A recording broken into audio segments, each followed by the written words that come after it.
I want to speak about Job because, Job was a man who went through many things.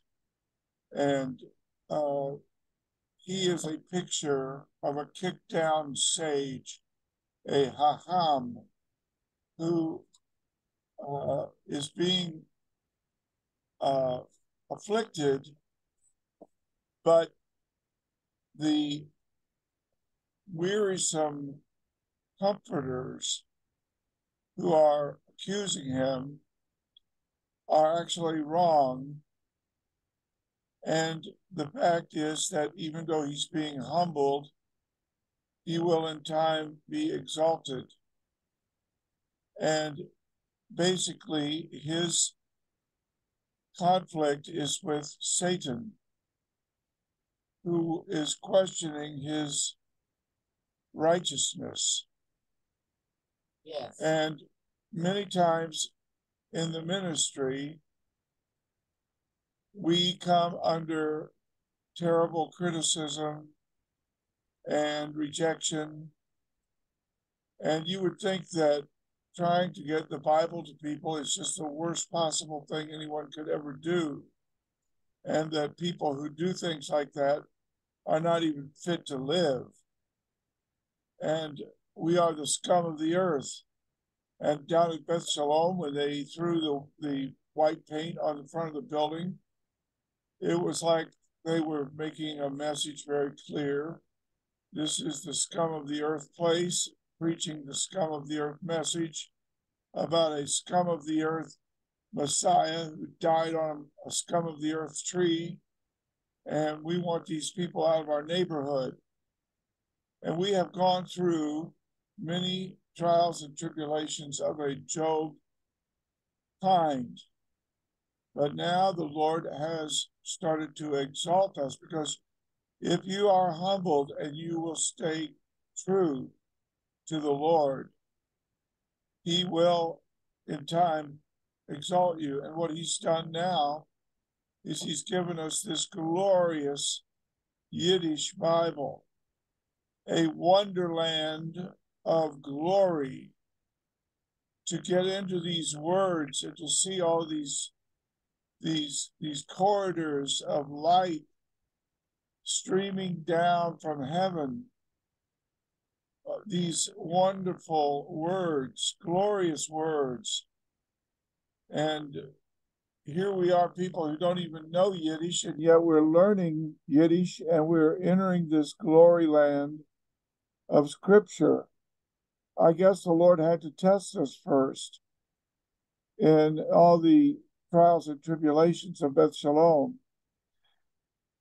And I think sometimes the people in Beth Shalom get weary and they get discouraged, and they need to realize that there is light at the end of the tunnel, and God will exalt Job.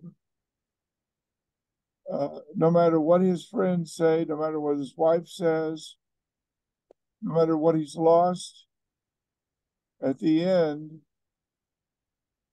I know that my Redeemer lives, he says.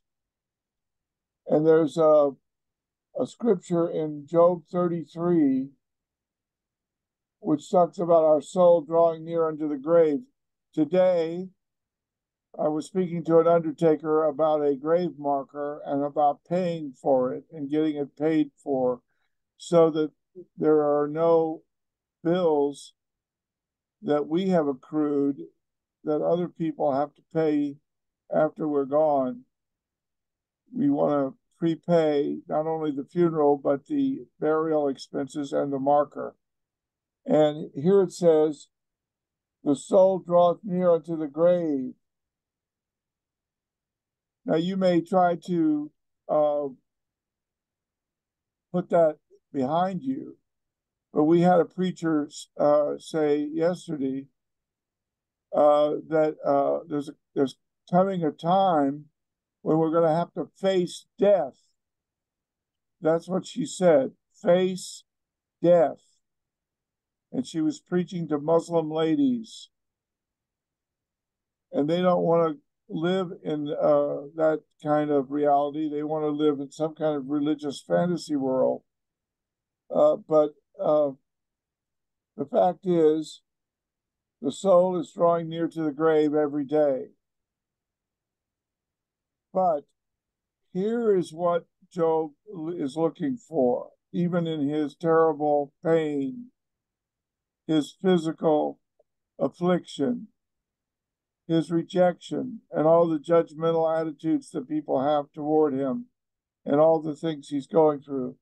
He says, if there be a messenger, a Melech, with him, a Melech Yosher, one among 1,000, in order to declare the man or man his righteousness. Abraham believed in God, he had faith, and God declared to that man his righteousness. And that's what Job is looking for, to be declared righteous. And it happens at the end of the book.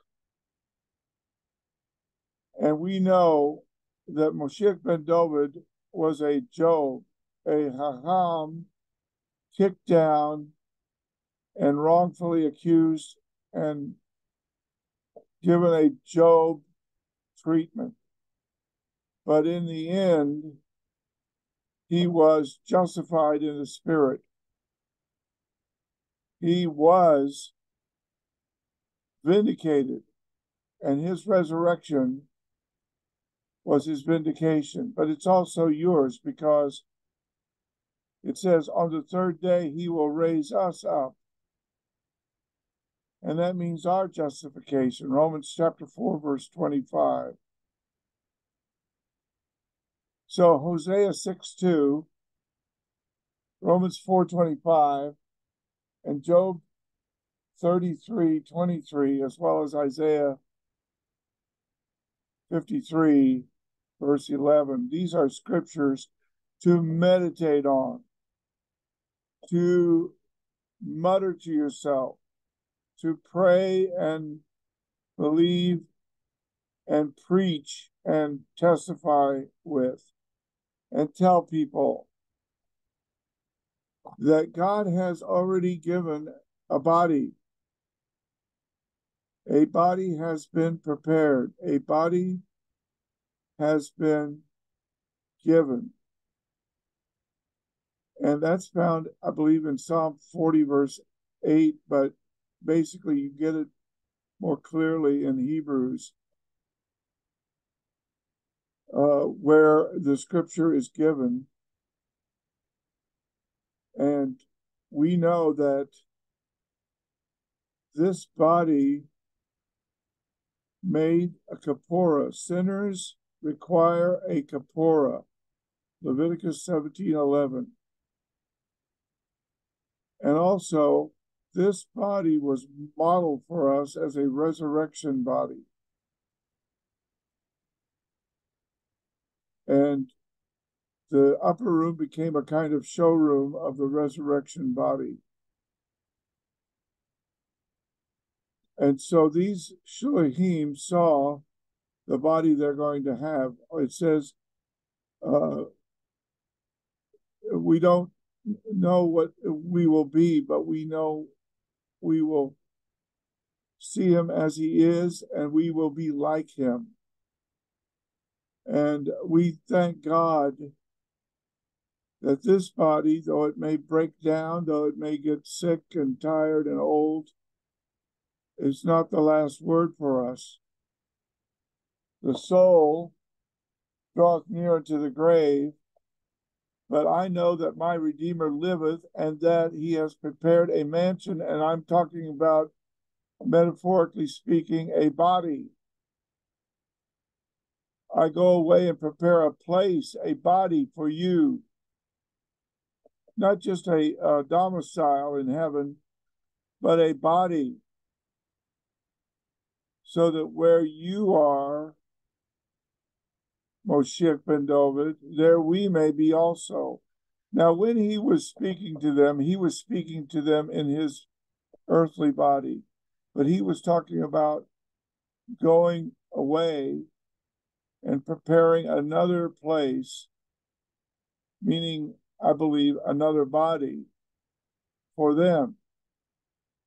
And when he went away and he received his own spiritual body, because the body that was buried was a physical body, but the body that was raised was a spiritual body, and it was fit for eternity with no disease, no sickness, and no corruption, a body for eternity. And that's why it is so important for us to live lives worthy of the gospel, so that when we leave this world, we will leave people with a good taste in their mouth as far as we were concerned, and that they will be able to see an example that they can follow and not a terrible object lesson that they want to avoid. Lord, I want to pray right now that you will make it clear to all of us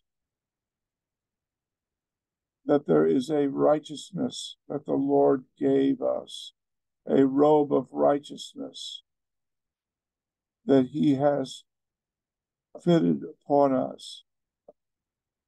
And oh God, I pray that we will walk in the light as he is in the light and have fellowship one with another, and that you will declare to us and have declared to us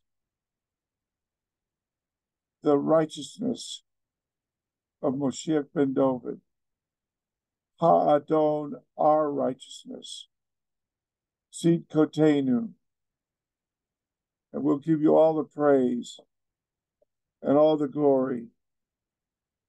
And everybody said,